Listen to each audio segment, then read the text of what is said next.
วุฒิว่างอยู่ว่าหลามื้อนี้นะว่างอยู่บ่โดยเดี๋ยวฉันว่าสิเถาะสิจ้างไปทำความสะอาดเฮือนให้นี่กว่าบ่ต้องจ้างก็ได้ฮะบ่ต้องจ้างก็ได้บ่ได้ไปไสแล้วว่าบ่ได้มีเวียกไสเนาะโดยพอดีว่าลุงเซาเฮือนอยู่เลยลุงกันว่าบ่มีคนทำความสะอาดนะลุงซื้อมาแล้วน้ำยาล้างห้องน้ำน้ำยาถูพื้นพวกแนวถูพื้นทุกอย่างลุงซื้อมาเลยก็เลยบ่ได้คิดยังบ่ออกว่าสิมาเฮ็ดให้ว่าก็เลยว่าไปหาน้องวุฒิน้องหัวดอกว่าบัดคันว่าว่างก็ไปซอยแหน่โดยว่าได้อยู่บ่ได้มื้อนี้ได้โดยจักหน่อยนี่ไปเด้อโดยหัวเราหาแต่ไปอันสะแดนพี่น้องเอ้ยบ่ทันได้มาซ้ำหัวมาแล้วก็พากันไปเลยโดยไปกินข้าวอยู่พุ่นเลยก็ได้ดอกเนาะโดยบ่มีหยังยังบ่ได้กินข้าวเช้ากินแล้วข้าวเที่ยงยังบ่ได้กินโดยบ่เป็นหยังเดี๋ยวลุงไปซื้อให้กินอยู่พุ่นก็ได้หรอกเว้าดีแล้วนี่บ่จ้างก็บ่ได้ว่าเนาะบ่ได้ตัวบ่ได้มีเวียกหยัง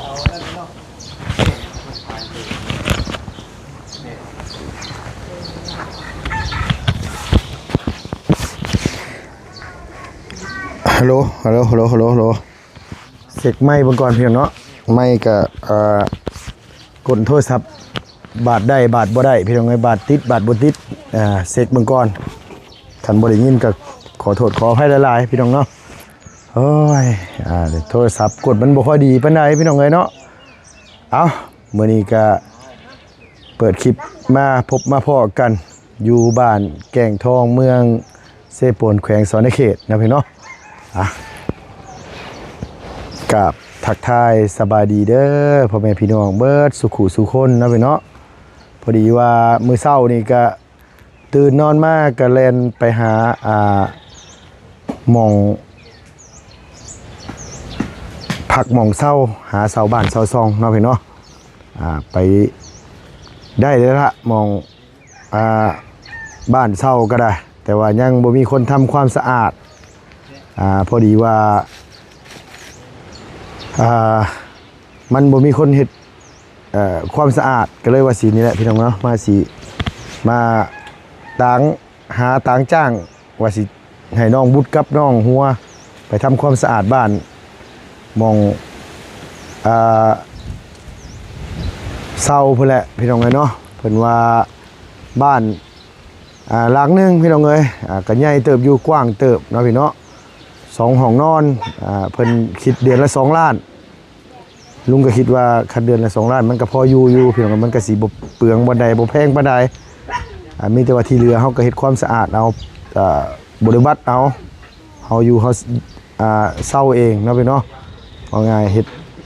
กับข้าวกับน้ำมอง1ข้าว1น้ำก็ง่ายขึ้นนะพี่น้องว่าง่ายซะมีแต่ว่าสิให้เพิ่นไปเดินไฟให้ไฟมันบ่ค่อยโอเคปานใดไฟเขาเจ้าลื้อออกนะพี่น้องก็เลยว่าสิให้เขาเจ้าไปเดินไฟแล้วก็สิให้อันน้องบุตรกับน้องหัวนี่แหละต่างหาต่างว่านเพิ่นเป็นแม่ยิงเนาะพี่เนาะแต่เพิ่นไปเฮ็ดความสะอาดเฮือนให้เดี๋ยวไปเบิ่งน้ำกันเนาะพี่เนาะอันบัดเวลาน้องไปเฮ็ดทำความสะอาดแล้วเดี๋ยวลุงสิถ่ายทำให้พี่น้องเบิ่งว่ามันเป็นตาอยู่บ่พอเป็นตาอยู่ก็ต้องอยู่พี่น้องเพราะว่าหยังเพราะว่าทั้งนี้ทั้งนั้นเฮาก็ขึ้นมาอยู่พี่ประจำอยู่แล้วเนาะพี่เนาะเซาเป็นได้เดือนละ2 ล้านกีบถามว่าแพงบ่ก็แพงเติบอยู่พี่น้องเนาะถามว่าถูกบ่ก็บ่ถูกปานใดแล้วพี่น้องเนาะเดือนละ2 ล้านโดยเฉพาะคือซุมื้อนี้หาเงินก็ค่อนข้างสิลำบากแน่หาเงินก็หายากกว่าสิเซาห้องพักห้องเซาคือหมู่คือพวกก็เงินมันบ่หลายพี่น้องเอ้ยเงินบ่หลายแล้วลุงก็เลยโอ้ยคันว่าจังได๋เฮาก็สิขึ้นมาพี่ตลอดอยู่แล้วหาเซาบ้านเป็นหลังอยู่เป็นได้ว่าคิดในใจก็เลยให้เอื้อยอารมณ์ดีเพิ่นหาให้มุมคืนนี่ติดต่อได้แล้วเรียบร้อยแล้วพี่น้องเนาะไปเบิ่งกันเรียบร้อยแล้วมื้อเช้านี่ก็ว่าสิไปทำความสะอาดก่อนเพิ่นเนาะเดี๋ยวจังสิย้ายเข้าไปอยู่ไปเฮ็ดความสะอาดไปเบิ่งห้องน้ำห้องในนำกันอยู่แบบใดส่วนแบบใดเดี๋ยวสิพาพี่พาน้องไปเบิ่งน้ำกันว่ามันพออยู่บ่แต่ว่าทั้งนี้ทั้งนั้นสำหรับลุงว่าอยู่ได้อยู่พี่น้องเอ้ยเนาะนอนใส่ก็นอนดอกว่าแต่มีหม่องนอนหม่องมันปลอดภัยหม่องมันบ่หนาวบ่ฮ้อนนี่ก็โอเคเลยล่ะมีพื้นไฟใส่มีห้องน้ำห้องในใส่เนาะพี่เนาะมีน้ำมีได้ใส่ก็ถือว่าโอเคเลยล่ะ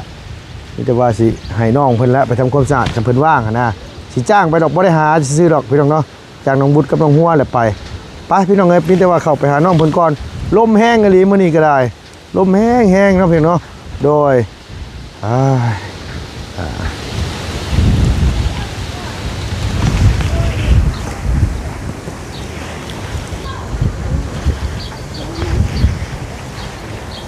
พอดีว่าบ่าวบุญบ้านป้าพี่น้องเนาะเพิ่นได้ของมาฝากมาต้อนทางอันน้องบุตรเฮาพี่น้องเอ้ยพอดีมีทางแม่ใหญ่ใจดีเฮาอยู่ทางฝั่งไทยเนาะพี่น้องเพิ่นได้ฝากของมาให้ทางน้องบุตรสบาเฮาแล้วก็มาฝากมาต้อนหลายคนอยู่พี่น้องเอ้ยจักสิให้ไผแน่ยังบ่ทันได้แยกได้ย้ายนำกันคือว่ามีของลุงเฮิร์นแม่ได้พี่น้องเพิ่นว่าหาแต่ว่าลุงยังบ่ทันเห็นเครื่องเนาะเพิ่นเนาะโดยเอาพี่น้องเนาะพอดีว่ามือขึ้นเฮือนขึ้นซ่านกับน้องเพิ่นหาไว้เป็นที่เรียบร้อยแล้วล่ะพี่น้องเอ้ยมีแต่ว่าทั้งนี้ทั้งนั้นเฮาก็รอแต่มือขึ้นมืออยู่เท่านั้นแหละบัดทีนี้ก็ได้อยู่เฮือนอยู่ละบุตรโอ้อยู่เนาะยิ้มเปื่อยๆอยู่ได้รับของจากบ่าวบุญเมื่อกี้นี่อารมณ์ดีขนาดเลยเนาะเฮ้ยเนาะมื้อนี้เนาะได้รับของแต่เช้าเลยโดยสบายดีหยิบไม้ให้ลุงเลยโดยพูดได้สันล้านโดยลูกไผ่นะลูกเอื้อยลูกเอื้อยโดยลูกเอื้อยโตนี่บ่โดยโอ้มีลูกใหญ่ปานนี้เลยเอากะผู้หนึ่งล่ะไปเอาเมียแล้วไงหมดแล้วเอาโดยเอานางเป็นคนบ้านไหนบ้านนี้โดยบ่เฮ็ดยังเวลานั่นน่ะสบายดีป้าลุงแน่สบายดีโดยหลานเจ้านี่มุดบ่โดยลูกของอันว่าพ่อเจ้าบ่โดยกับแม่เก่าพาตะกี้บ่พ่อเดียวแต่คนละแม่โดยพ่อเดียวกันเนาะโดยบ่าวบุญมันป้ายังให้มาให้ของปริศนาใช่มันปริศนาสำได้เด่นน่ะขนมอะไรกับป้ามีหลายอยู่ใช่บ้างฮะน้องบุญด้วยฮะโอ้ป้าโตคุณพี่น้องเอ้ยซ้ำซีไซมีหลายอย่างนะแนวอยู่ทำไส้นี่โอ้หลายเดือนเติบอยู่โดยของเจ้าผู้เดียวเลยบ่โอเวนของมุดทุกเพื่อนนี่แหละเอาไว้นั่นเอาไว้ว่าสิขึ้นเพื่อนนั่นน่ะเอาไว้ขึ้นเพื่อนนี่บ่โดยแล้วก็เขากาแฟน้ำแล้วก็จอกกาแฟโดยโอนตินอย่างสิบ่มีบ่บ่แม่นกาแฟทุ่งน้อยหั่นโดยวุฒิว่างอยู่เวลามื้อนี้นะว่างอยู่บ่โดยเดี๋ยวซันเวอร์ซีเถอะสิจ้างไปทำความสะอาดเฮือนให้ดีกว่าบ่ต้องจ้างก็ได้บ่ต้องจ้างก็ได้บ่ได้ไปใส่ละว่าบ่ได้มีเวียกใส่นอกพอดีว่าลุงเซาเฮือนอยู่เดี๋ยวลุงกันว่าบ่มีคนทำความสะอาดนะลุงซื้อมาแล้วน้ำยาล้างห้องน้ำน้ำยาถูพื้นพวกแนวถูพื้นทุกอย่างลุงซื้อมาเลยก็เลยบ่ได้คิดยังบ่ออกว่าสิมาเฮ็ดให้ว่าก็เลยว่าไปหาน้องมุดน้องหัวดอกว่าแบบคันว่างก็ไปซอยแน่โดยว่าได้อยู่ว่ามื้อนี้ได้โดยจักหน่อยนี่ไปนะโดยหัวเราหาแต่ไปอันแสดงพี่น้องเอ้ยบ่ทันได้มาซ้ำหัวมาแล้วก็พากันไปเลยโดยไปกินข้าวอยู่พุ่นเลยก็ได้ดอกเนาะโดยบ่มีหยังยังบ่ได้กินข้าวเช้ากินแล้วข้าวเที่ยงยังไม่ได้กินโดยว่าเป็นอย่างนี้ลุงไปซื้อให้กินอยู่พุ่นก็ได้หรอกเบาดีได้นี่บ่จ้างก็บ่ได้วะเนาะบ่ได้ตัวบ่ได้มีเวียกหยังเนาะโดยกระสั่นก็บ่จ้างก็ได้ที่สิน่ะนี่โดยบ่ต้องจ้างก็ได้บ่ว่าเฮ้ยเนาะมาเติมเงินล่ามใบนี่ก็ได้อยู่แล้วว่าให้ได้ก็แท้บ่โดยบ่แม่นยังดอกบางเทื่อมัน เช่าห้องอยู่แต่ละคืนเนี่ยมันแพงเกินนะพี่น้องได้ก็ได้ขึ้นมานอนอยู่พี่ตลอดอยู่แล้วว่ะก็เลยหาเช่าบ้านอยู่เป็นหลังไล่ได้ละบ้านน่ะเรือนหลังนึงอยู่ติดทางได้เก้านี่แหละอยู่ขัวก่อนช่วยบ้านดงฮะพากันไปทำความสะอาดให้แน่ต้องหาผู้สาวใช่ไหมพี่น้องให้ไป เห็นได้ซะเดี๋ยวไปเลยสิท่ายให้พี่ให้น้องเบิ่งน้ำกันนะพี่น้องว่ามันพอเซาบ่นะพี่น้องเอ้ยแต่ว่าสำหรับลุงเซาได้อยู่พี่น้องเอ้ยเดือนละ2 ล้านกะใครกลัวเฮาเซาเป็นห้องคืนหนึ่ง250,000หาคืนกะล้าน250,000เนาะพี่น้องหาคืนคันสมมุติว่า10คืนมันกะ2,500,000คันเดือนหนึงขึ้นมาอยู่จัก20มื้อนี่ก็ล่อไป5 ล้านก็กีบแล้วมันบ่ไหวพี่น้องเอ้ยเงินกะมีบ่หลายคือหมู่คือพวกเพิ่นนะพี่น้องลุงอยากได้แต่โดนได้เลยพี่น้องเอ้ยอันว่าบ้านเช่านี่แต่ว่าลุงก็ยังหาบ่ได้มาที่นี่แหละก็เลยให้เอื้อยอารมณ์ดีแล้วหาให้บังเอิญมันมีพอดีมันว่างพอดีอันว่าคนเก่าอันเก็บระเบิดนะเพิ่นออกว่าซั่นเพิ่นออกแล้วก็เลยบ่มีคนอยู่เพิ่นก็เลยให้เช่าต่อเลยเดือนละ2 ล้านนะพี่น้องก็เดือนนึงก็ประมาณ100 ล้านพี่น้องเอ้ยเดือนละ100 ล้านก็ยังใครกลัวที่แบบว่าเฮาเสาเป็นห้องนะวุฒิเนาะ โดย น้องนุ่งจะไปเล่นสิก็ไปต้มไก่ต้มกากินก็ได้เด้อไปเด้อ เอาไปเล่นน้ำได้อยู่แล้วว่า ได้ เห็นว่าไปบ้านดงบ้านหยังไปแวะเด่นน้ำลุงก็ยังอย่าลืมกันเด้อเห็นว่าอะไรเฮือนใหม่แล้วก็แวะเด่นกันได้ เอาเนาะ โดยอาศัยน้องนุ่งสิแหละพี่น้องเอ้ยคันว่ามันเฮ็ดเองบัดเฮาบัดเป็นบูชายบัดยันว่ามันบ่ละเอียดซำแม่ยิงถูพื้นเป็นอยู่แล้วว่าเป็นอยู่เนาะโดยเคยไปเฮ็ดเวียกแล้ว เคยไปเฮ็ดเวียกอีแซ่ อยู่เวียง อยู่เวียงนั่นล่ะเนาะ อยู่ทุ่งแบงละซาวแล้วก็อยู่สวรรค์ เคยแต่ก็ดีแล้วล่ะเพราะว่ายังเพราะว่าสิให้น้องเพิ่นไปกับไอ้หัวแน่2 สาวได้พี่น้องอย่าว่าใส่อย่าว่านั่นแน่น้องเอ้ยว่านน่ะก็จ้างน้ำสิเอาให้อยู่ดอกบ่ได้ซื้อครีมทาหน้าสรุปแล้วสิขึ้นวันมันประหาร มันมาฮัดสิฮอดนี้เนาะมื้อนี้วันจันทร์อีก3 มื้อ โดยวัน เตรียมแล้วบ่เครื่องของมีหยังแน่ ว่ามื้อวันจันทร์วันอังคารวันพุธว่าสิไปซื้อนั่น ชื่อหยังแน่ ซื้อปลา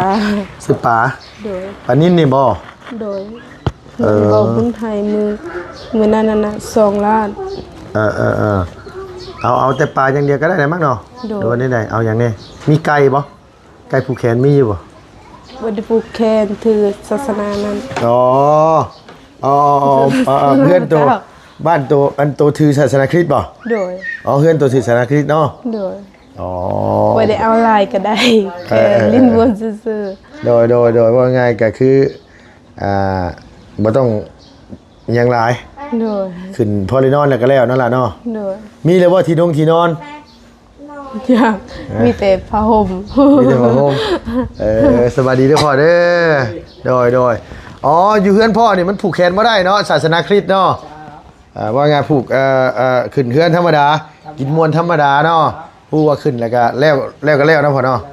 แล้วเลยเนาะโอ้กินน้ำหวานน้ำหยางเนาะ แล้วก็ไปซื้อนั่นไปซื้อน้ำหวานอยู่ซิโฟนแล้วก็ไปซื้อกาแฟน้ำ โอ้โดยกินเบียร์กินเหล้าบ่ได้ กินเบียร์กินเหล้าบ่ได้เนาะ โดย โอ้กินเหล้ากินเบียร์บ่ได้ โดย ศาสนานี่เพิ่นห้ามกินเหล้ากินเบียร์นะพ่อเนาะกินบ่ได้พี่น้องเอ้ยว่าง่ายก็คือศาสนาพุทธก็ห้ามคือกันว่าง่ายก็แต่ว่าคันถือได้ก็ถือว่าดีพี่น้องเอ้ยมันทุกสิ่งอย่างก็ขึ้นย้ำตัวตนเฮาเองนี่แหละนะพ่อเนาะศาสนาใดก็ดีเบิดทุกศาสนาแหละพ่อเข้าศาสนาคริสต์นี่จักปีแล้วพ่อ10 กว่าปีแล้วโอ้โดยลูกในเฮือนนี่เข้าเบิดทุกคนบ่หรือว่าแล้วแต่คนจะเข้าเบิดทุกคนเลยโดย เข้าแต่ยังน้อย เขาแต่ยังน้อยผู้ โดย อ๋อโดยไปยามอยู่บ่แห้วชั่วโมงนี่ไปยามแห้วอยู่บ่ บ่ไปบ่ได้เจ็บไปดิ โดยบ่แม่นคันมันถือก็บ่แม่นเน่าบ่แล้วบ่แห้วเจ้าห่า ตาพอดีมัวแม่นบ่ให้ไปเห็นยาม บ่เห็นหยัง ยามเบ็ดกันยังเช้านี่ปะ ยามเม็ดปะเบ็ดเลย บ่เห็นมันใส่ บ่เห็นหม่องใส่ พยายาม พยายามจันทร์นั่นเห็นโอ้โหนี่เป็นเฮาเองนี่ เด้อ บ่ได้เฮ็ดลูก โดยนี่แหละว่าสิมาหาอันว่าบอกน้องบุตรไปเฮ็ดอันว่าอันทำความสะอาดเฮือนให้ว่ะมาหาน้องเพิ่นนี่แหละจ้างไปเฮ็ดบ้านอยู่บ้านดงนี่เฮาเซาเฮือนเป็นหลังอยู่บัดนี้ จ้าให้ไปโลด โดย นี่ยัง ได้อีแล้วว่าเนาะ ได้ ขออนุญาต สิเป็น พ่อเลยได้บัดนี้ หยั นะ งแท้บ่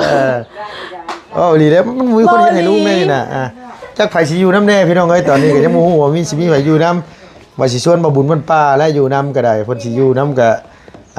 สาธุพอได้มีหมู่ปากหมู่เว้านำมีไผอยู่นำเด้เฮือนหลังใหญ่นึงเซาเดือนนึง2 ล้านให้น้องนี่แหละไปเฮ็ดความสะอาดให้ว่ะ อยู่เท่าใด อยู่บ้านโดงเลยนะ อยู่บนครัวน่ะ แม่นอยู่หม่องครัวเลยลานไปนะมีครัวแรกมันบ่แล้วก็เลี้ยวเข้าไปหา แม่น หม่องอาหารปิ้ง ทำไม หันหม่องหมูกระทะไหมนางหันหมูกระทะหันแหละติดหันบ้านหมูกระทะเลยลุมหันหมูกระทะน้อยหนึง บ่ได้ห้ามให้มันอยู่เลย ฮะอยู่เลยบ่ได้อยู่เลยบ่ได้อยู่เลยบ่ได้บ่ได้ อยู่เฮ็ดอยู่ อ๋อแต่งเขา ไปเฮ็ดเสิร์ฟกับมือค่ะ เป็นซอยกับมาเลยเฮ้ยขี้ข้านเลี้ยงเขาเลี้ยงน้ำได้พ่อไม่ไหวแล้วได้กินลายก็ได้โดย เดียวพ่อดีเดียวเขาเป็นเลย โดย ประหยัด ประหยัดบ่ลูกชายยังไปใช้มาแต่เถื่อคือเห็นจักเถื่อ ลูกชายคนหนึงไปใช้รถ เราไปใช้เบ็ด ผู้หนึงเราไปเฮ็ดเวียก มันจะมาแล้วเดี๋ยวนี้บ่ เฮ็ด มี เวีย เงิ ก น อยู่เวียก เห็นเวียดอยู่เวียง โดย เอาเราไปแล้ว ไปแล้ว โอ้ ไป เฮ้ย ไปเถิงแล้วพ่อ แต่บ่มีเงินมันจะเมื่อแล้วนี่ ไปเฮ็ดยังอยู่เวียงน่ะ ไปเฮ็ดเวียกก่อสร้างแล้วก็บัดหมู่ว่าสิไปต่อแหละซุ่มข่าวว่าสิเมื่อ ไปต่อไปใช้น่ะ ไปเฮ็ดเวียกอันนั้นอยู่หันอันนั้นหันขา หันขายเครื่องขายของได้บ่ แม่นแต่ชุบเจ้าเขาบ่เอาแล้วก็ว่าสิกลับแล้วก็ น้องเจ้าน่ะเขาบ่เอา แม่น3คนเขาบ่เอาละบัดสิกลับแล้วบัดสิให้สิเอาเงินนำหัวหน้าแต่หัวหน้าบ่ให้ เอาบ่ให้คือว่าบ่ให้ หัวหน้าว่าเฮ็ดก่อนจึงให้ฮอดเดือนแล้วก็ยังบ่ทันให้ อ๋อฮอดเดือนแล้วยังบ่ทันได้ให้อยู่เดือนนี้น่ะ โดย เอาสิมาได้ก็เฮาเฮ็ดงานมันก็ต้องมีค่าแห้งติล่ะเฮ้ยเนาะบ่มีค่าแห้งมันสิอยู่ได้จังได แม่น กินอยู่นำกับเจ้าบ่ดีว่าแน่น้องเจ้าน่ะ แม่นกินอยู่นำพระเจ้า ปัญเฮาสิมาบ้านสิเฮาบ่มีเงินมาแหละเฮาขอนำเพิ่นแหละเพิ่นบ่ให้ โดย เพิ่นว่าให้ฮอดเดือนก่อน โดย หัวหน้าลาวดูหัวหน้าเวียด หัวหน้าลาวฮอดแล้วเดือนแต่เขาบ่ให้ เดือนตายเลยคนละวี เขาให้แต่เบิก500,000แล้วก็ไปซื้อสบู่อันนั้นก็หมด ให้แต่เบิกซื่อ โดย อ้าวเนาะ เขาบ่ฮู้หยังแต่ไปเฮ็ดซื่อ เดี๋ยวกลับมาเลยแต่บ่มีเงินมา ๆโดย อ้าวคนลาวเขาเองก็ยังสิมาเฮ็ดอันนี้กันอยู่สิมาคดมาโกงกันอยู่กระดองอยากมากก็ให้เขามาแล้วเบิกให้แหละเขานั่นค่าแห้งเขาเด้เพิ่นจ้างเป็นเดือนบ่หรือเป็นมื้อ เราอันนั้นจ้างเป็นหรือว่าคันเป็นเดือนละเดือน6ล้านแล้วก็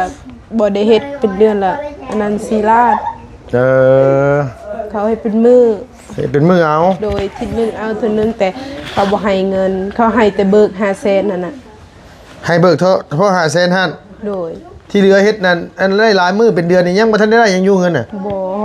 ยัง เอาแล้วเราไปคุยกันตกลงกันว่าได้สบัดนี่นะ เอาก็หมู่ไปก่อนแล้วก็หมู่โทรหาแล้วก็ลง ตอนนี้เราไปอยู่น้ำหมู่แล้วบ่ แม่นแต่หมู่ว่าบ่อยากเฮ็ดแล้วตอนอยู่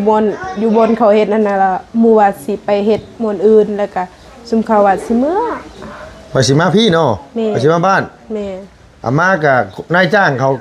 เฮาก็ต้องขอเงินน้ำเพิ่นแล้วมาเฮ็ดในสามันได้เฮ็ดงานไปได้เนาะพ่อเนาะมันอยู่บ่ได้ก็ต้องมาเลยเฮ้ย ก็แนวนั้นแต่เขาบ่ฮู้ เอ เขาบ่ฮู้ อ สายเด้ เขาเว้าลาวบ่ค่อยเก่ง โดยตอนนั้นก็คือการน้องไปเฮ็ดเวียกอยู่สวัสดิ์หั่นน่ะว่าสิเมื่อแต่เขาบ่ให้เมื่อแต่หมู่น้องหั่นน่ะเอาเงินแล้วก็เมื่อเลย เอาตัวได้นำเขาว่าจ้ะ ได้คือกัน ได้คือกัน โดยกัน แต่บ่ได้บอกเพิ่น โดย คันบอกเพิ่นใหม่มา